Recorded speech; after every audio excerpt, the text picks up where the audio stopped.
Démonstration de force ce matin pour le gouvernement dans les locaux de cette aglopole.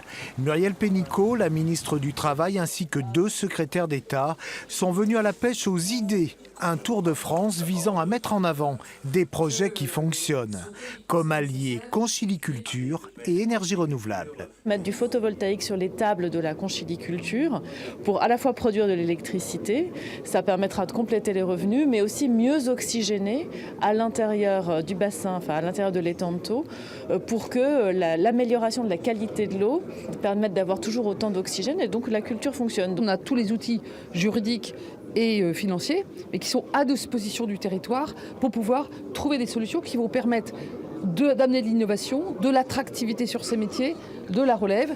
Autre exemple, une première en France, un CFA d'entreprise qui ouvrira très prochainement ses portes à Montpellier. Il proposera ainsi des formations de BTS dans les métiers des services à l'environnement, une initiative du groupe Nicolin.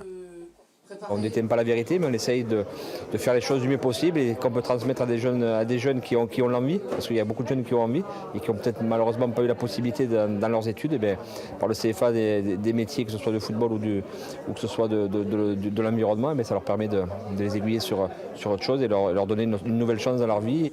Le gouvernement espère ainsi voir émerger de ce Tour de France 20 à 30 projets exemplaires, susceptibles d'être répliqués et étendus à l'ensemble du territoire. CFA va permettre d'élargir à des jeunes